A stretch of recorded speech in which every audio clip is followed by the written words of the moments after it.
Innal hamdalillah nahmaduhu wa nasta'inuhu wa nastaghfiruh wa na'udzu billahi min shururi anfusina wa min sayyiati a'malina may yahdihillahu fala mudilla lahu wa may yudlil fala hadiyalah. Asyhadu an la ilaha illallah wahdahu la syarika lah wa asyhadu anna Muhammadan 'abduhu wa rasuluh. Allahumma salli ala safiyyika wa rasulika Muhammadin wa ala alihi wa sahbihi ajma'in. Ya ayyuhalladzina amanu taqullaha haqqa tuqatih wa la tamutunna illa wa antum muslimun. Jamaah Jumat rahimani wa rahimakumullah. Marilah kita senantiasa meningkatkan kesyukuran kita kepada Allah. Dan bukti kita bersyukur kepada Allah yang paling real, yang paling nyata adalah kita senantiasa mentaati Allah. Kita selalu menjalankan perintah Allah dan menjauhi larangannya. Dan itulah yang disebut dengan takwa. Semakin kita bertakwa, maka Allah menjamin kebaikan, keselamatan, kesejahteraan untuk kita di dunia sampai di akhirat. Mudah-mudahan jamaah sekalian, Allah subhanahu wa ta'ala segera menurunkan keberkahannya, segera menurunkan keselamatan dan segera menurunkan kesembuhan kepada kita seluruhnya kaum muslimin, khususnya di saat pandemi COVID-19 ini, sehingga mudah-mudahan segera diangkat oleh Allah subhanahu wa ta'ala. Amin ya rabbal alamin. Jamaah Jumat rahimani wa rahimakumullah. Pada masa pandemi COVID-19 ini ada masalah besar yang kurang mendapatkan perhatian dari sebagian kaum muslimin. Padahal masalah ini menyangkut keselamatan kehidupan seseorang di dunia ini sampai nanti di akhirat. Dan masalah ini banyak terkait dengan urusan lisan. Sesungguhnya masalah lisan ini sederhana, tetapi memiliki dampak yang luar biasa. Jamaah sekalian rahimani wa rahimakumullah, karena kesalahan dalam ucapan, dalam statement, seseorang bisa terjerumus kepada kesyirikan. Oleh karena itu Nabi SAW menegaskan, "Man kana yu'minu billahi wal yawmil akhir falyaqul khairan aw liyasmut." Barang siapa yang beriman kepada Allah dan Rasulnya, hendaknya dia berkata yang baik atau diam. Hadis sahih riwayat Bukhari dan Muslim. Jamaah sekalian, di masa pandemi COVID-19 ini memang secara umum masyarakat merasakan, baik di bidang ekonomi, di bidang kesehatan, merasakan kesulitan yang lumayan, bahkan termasuk kesulitan yang sangat.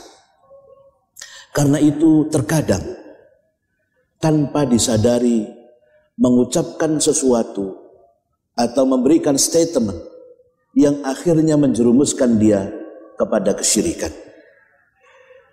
Meskipun ini bukan kesyirikan al-akbar, syirik besar yang mengeluarkan dia dari Islam, tetapi termasuk ke dalam syirik kecil. Meskipun syirik kecil, tetapi ini adalah termasuk dosa besar karena termasuk perbuatan syirik.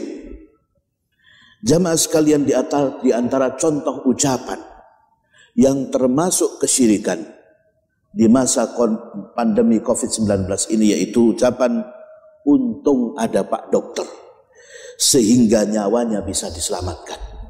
Kata-kata ini tanpa disadari sering diucapkan oleh kaum muslimin. Padahal ucapan ini, yaitu ucapan untung ada Pak Dokter sehingga nyawanya bisa diselamatkan, ucapan ini adalah ucapan yang mengandung kesyirikan. Karena apa? Menyandarkan sesuatu yang menjadi hak rububiyah Allah kepada makhluk, kepada manusia, yaitu perkara menghidupkan dan mematikan. Ini adalah hak Allah subhanahu wa ta'ala. Sehingga kita tahu bahwa Pak Dokter itu lemah. Bahkan tidak sedikit dokter yang merawat pasien, baik pasien COVID atau yang lainnya, ternyata beliau dipanggil duluan oleh Allah subhanahu wa ta'ala. Bukan dia yang bisa menyelamatkan, tapi Allah lah yang memberikan kehidupan dan yang menyelamatkan kehidupan seseorang. Walladzi yuhyi wa yumiit. Dialah Allah yang menghidupkan dan yang mematikan. Surat Ghafir ayat 68. Jamaah sekalian, mengapa disebut syirik kecil? Mari kita perhatikan. Ucapan itu disebut syirik kecil karena menisbatkan nikmat Allah kepada sebab atau kepada makhluk tanpa menisbatkannya kepada Allah Subhanahu wa ta'ala. Meskipun dia meyakini bahwa nikmat itu datangnya dari Allah. Apabila kemudian dia meyakini betul-betul nikmat itu dari selain Allah, maka jatuh kepada syirik besar yang mengeluarkan dia dari Islam. Jamaah sekalian, hal ini disebutkan di dalam penafsiran sahabat Ibnu Abbas radhiyallahu anhuma, ayat 106 dari surat Yusuf. Wa ma yu'minu aktsaruhum billah illa wa hum musyrikun. Dan tidaklah mayoritas mereka beriman kepada Allah kecuali mereka dalam keadaan menyekutukan Allah atau dalam keadaan syirik kepada Allah. Surat Yusuf ayat 106. Sahabat Ibnu Mas'ud radhiyallahu anhuma menegaskan, inna ahadahum yusyriku hatta yusyriku bi qalbihi fayaqul laulal kalbu lasurikna lailah. Sesungguhnya salah seorang dari mereka, dari kalian, menyekutukan Allah, bahkan hingga menyekutukan Allah dengan anjingnya. Dia mengucapkan, andai kata bukan karena anjing ini, niscaya tadi malam kita kecurian. Fathul Bari, bisa dilihat di dalam kitab Fathul Bari, juz pertama halaman 147. Jamaah sekalian, ucapan ini yaitu kalau bukan karena anjing ini yang menjadi penjaga di rumahnya, niscaya tadi malam kita kecurian. Ini adalah perkataan syirik sebagaimana disebutkan oleh sahabat Ibnu Abbas radhiyallahu anhu. Karena apa? Karena keamanan itu yang memberikan adalah Allah, bukan anjing yang menjaga rumah tadi. Yang memberikan keamanan adalah Allah Subhanahu wa ta'ala. Alladzi at'amahum min ju'in wa amanahum min khauf. Dialah Allah yang memberikan makan mereka dari kelaparan dan amanahum min khauf, memberikan keamanan dari rasa takut. Sehingga kita juga berdoa, Allahumma aminna fi awtanina wa awtanil muslimin. Ya Allah, kita minta kepada Allah, berilah keamanan di negeri kami dan di negeri-negeri kaum muslimin.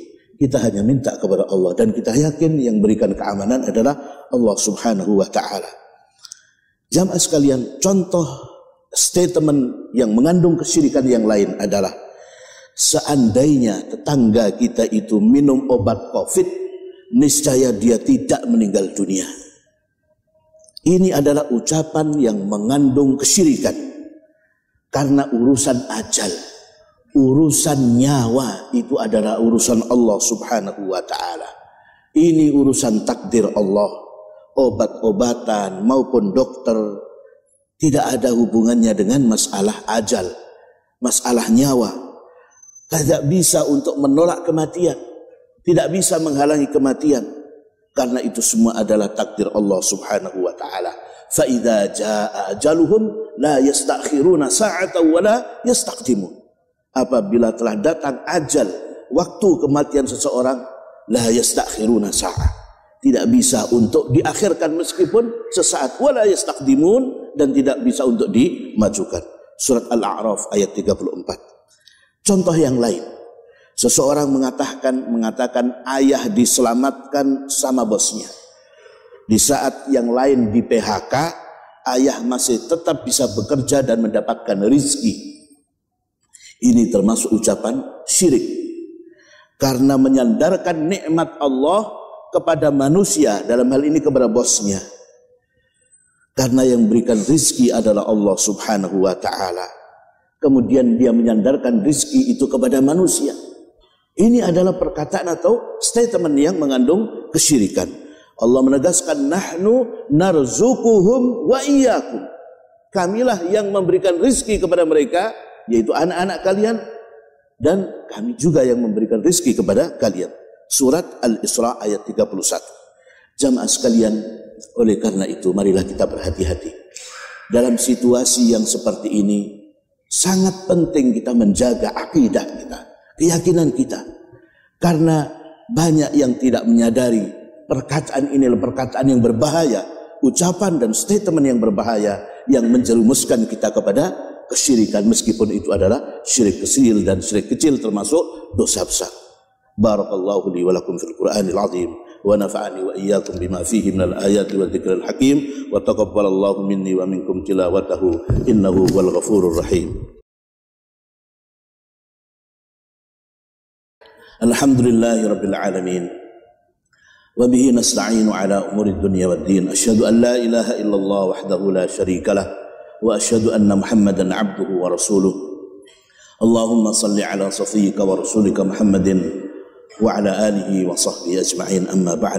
Ya ayyuhalladzina amanu taqullaha haqqa tuqatih wa la tamutunna illa wa antum muslimun. Jamaah sekalian, Allah menegaskan di dalam firman-Nya, qul ya ibadiyalladzina asrafu ala anfusihim la taqnatu min rahmatillah innallaha yaghfirudz dzunuba jami'a. Katakanlah wahai Muhammad, wahai hamba-hambaku yang melampaui batas atas diri mereka sendiri, la taqnatu min rahmatillah, janganlah kalian merasa berputus asa dari rahmat Allah, sesungguhnya Allah mengampuni seluruh dosa-dosa. Jamaah sekalian, andai kata kita pernah mengucapkan kata-kata yang mengandung kesyirikan, tentu Allah subhanahu wa ta'ala Maha Pengampun. Dosa apapun selama kita masih hidup di muka bumi ini akan diampuni oleh Allah apabila kita bertaubat kepadanya, termasuk dosa syirik. Oleh karena itu hendaknya kita meminta ampun, memohon ampun kepada Allah subhanahu wa ta'ala agar dosa-dosa baik yang kita sengaja maupun tidak, khususnya dalam urusan syirik ini, mudah-mudahan diampuni oleh Allah subhanahu wa ta'ala. Kita harus yakin bahwa semua yang terjadi itu adalah dengan kehendak Allah. Kita harus yakin bahwa apapun yang kita terima adalah dari Allah. Demikian juga yang diterima oleh orang lain. Allahumma ma asbaha bi min ni'matin aw bi ahadin min khalqika faminka wahdaka la syarika. Ya Allah, apapun yang kami terima dan demikian juga yang diterima oleh hamba-hambamu yang lain, maka seluruhnya itu adalah dari Engkau. Tidak ada yang lain, tidak ada sekutu bagi Engkau. Dan kita harus ketahui bahwa wa'lam annal ummah law ijtama'at ala an yanfa'uka bi syai'in lam yanfa'uka illa bi syai'in qad katabahu Allahu lak. Kita harus yakin betul, andai kata seluruh makhluk di muka bumi ini semuanya berkumpul untuk memberikan satu saja, satu manfaat untukmu, tidak mungkin bisa memberikan manfaat, satu manfaat itu kecuali dengan sesuatu yang sudah ditetapkan, ditentukan, ditakdirkan oleh Allah subhanahu wa ta'ala. Demikian juga walau istama'u ala ayyadurruka bisyai'in lam yadurruka illa bisyai'in qad katabahu Allahu alaik. Apabila seluruhnya berusaha untuk membahayakan dirimu, semuanya berkumpul makhluk di muka bumi untuk membahayakanmu dengan satu bahaya, tidak mungkin bisa memberikan bahaya kepadamu kecuali dengan sesuatu yang sudah ditentukan, ditakdirkan oleh Allah atas kamu. Oleh karena itu jamaah sekalian rahimani wa rahimakumullah, kita harus memantapkan keyakinan kita semuanya adalah terjadi karena kehendak Allah, dan kita harus mengembalikannya kepada Allah subhanahu wa ta'ala. Mudah-mudahan dengan demikian kita menjadi hamba-hamba Allah yang mentauhidkan Allah, mengesahkan Allah, dan kita dikumpulkan di dalam surga Firdaus. Amin ya rabbal alamin. Allahumma salli ala Muhammad wa ala ali Muhammad kama sallaita ala Ibrahim wa ala ali Ibrahim innaka Hamidum Majid. Allahumma ighfir lil mu'minina wal mu'minat wal muslimina wal muslimat al ahya'i minhum wal amwat ya qadiyal hajat. ربنا آتنا في الدنيا حسنة وفي الآخرة حسنة وقنا عذاب النار. عباد الله إن الله يأمر بالعدل والإحسان وإيتاء ذي القربى وينهى عن الفحشاء والمنكر والبغي يعظكم لعلكم تذكرون فاذكروا الله العظيم يذكركم واشكروه على نعمه يزدكم ولذكر الله أكبر.